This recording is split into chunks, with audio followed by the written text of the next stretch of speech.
Okay, what do we think of this drama with Blake Lively and Justin Paldoni? I don't know if that's how you say it. I don't know him. I've never seen him before. Before I saw It Ends With Us, I didn't know who he was. Apparently, he directed the movie and he was in it too. So, okay, so there's a lot of talk about this.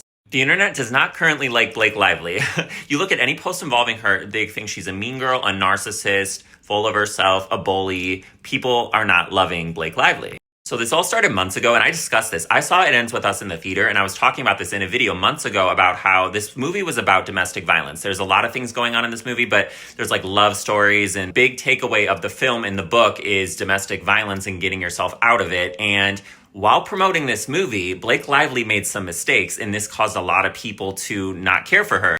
Basically, she was promoting her alcohol brand while promoting the movie, which she doesn't even drink alcohol, has an alcohol brand, and she was busy promoting that. She was promoting alcohol to make money on this press tour, and then she was promoting her hair care line, and she wasn't really discussing what this film was about in a serious manner, that a lot of people are affected by domestic violence.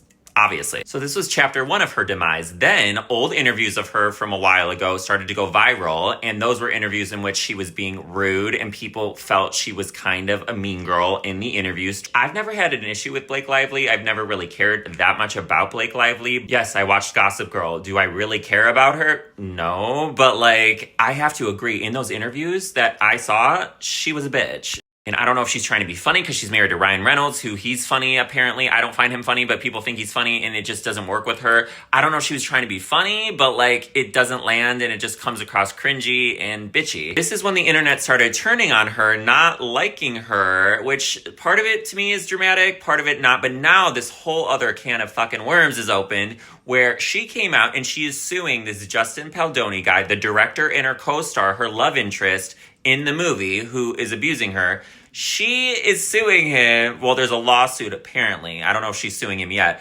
but that he was sexually harassing her. She was also blaming his PR team, saying they were trying to ruin her reputation and do a smear campaign on her. And a lot of people's argument is, you ruined it yourself, sweetheart. So some people believe Blake, some people are in the middle and they're like, hey, maybe she is a bitch, maybe she is a mean girl, maybe she is a bully, but this could have still happened. She could have still gotten sexually harassed. Two things can be true. And then there's the people that don't believe Blake at all. They think she's a narcissist and she's trying to take the negative attention off of herself, put it on something else. See, personally for me, I don't know what to believe because I don't know this Justin guy at all. I don't know Blake Lively personally, obviously. I don't have her on speed dial, but I kind of have a gist of who she is. Do I really care for her character? But I also don't think it's a crime to be kind of full of yourself. She's a fucking pretty blonde bitch with millions of dollars. Of course she's gonna be full of herself. There's poor blonde bitches that are full of themselves. A lot of people are full of themselves. People say that about me.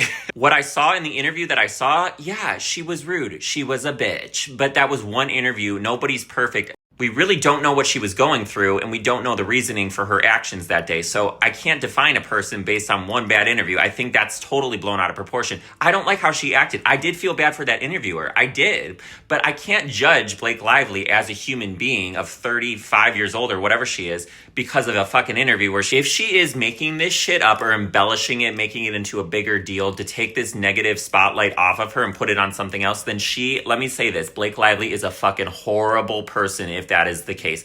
If she is doing this and it is not the truth, she's a fucking horrible person. This type of shit could literally ruin somebody's career. That's really bad to be lying about that. So for me, I'm like, would she really lie about this? I kind of find that hard to believe. But I don't know. I wasn't there. We weren't there. We don't know. People are comparing her to Amber Heard online. They're comparing this to Johnny Depp and Amber Heard. The truth always comes out. It'll come out. But then I've also heard that this guy's never had any issues with anybody else on any other casts. And also, God, how stupid do you have to be to literally sexually harass Blake Lively, who's an A-list celebrity married to another A-list celebrity? You really think this shit isn't gonna get out if you're really trying to hit it with Blake Lively? That's not really the smartest move if you're trying to be low-key. This guy can't be that big of a moron, can he? So I don't know. I don't really care for her. I'm not a fan of her. I don't really care for him. Why should I? He was fine in the movie, but you don't even like his character in the movie. So it's not I'm like, oh my God, Justin Paldoni. All of a sudden I'm in love with him. I'm not on anybody's side here. I want the truth. I want the facts. I don't know. It's so funny. I didn't even want to see this movie, and my sister made me go with her, and I went to see it, and it actually wasn't bad. It's a decent movie, but I never thought all this shit was going to come out of this movie. First, it was the drama with her press tour. Now this, I'm like, damn, this movie is like, I've always kind of viewed Blake Lively as like this America's sweetheart type, like, you know, but I didn't pay that close of attention to her because, like I said, I never really thought she's pretty, but I never thought she was like stunningly beautiful where I was so obsessed with her. There's been female celebrities I'm like obsessed with. I think they're so interesting or beautiful. I never thought that of Blake Lively. Like, she's pretty, but like, I'm like, okay, it's Blake Lively, like whatever. But she always looked nice, but I guess you can't judge someone from looking nice. She could be really sweet. We don't know. Maybe she's misunderstood, but she could also be a sneaky bitch. We don't know. So I guess we're gonna have to wait and see how this plays out. And wow, this is a mess, bitch. This is a mess, but this is kind of entertaining for us. But so until next time, I'll talk to you soon.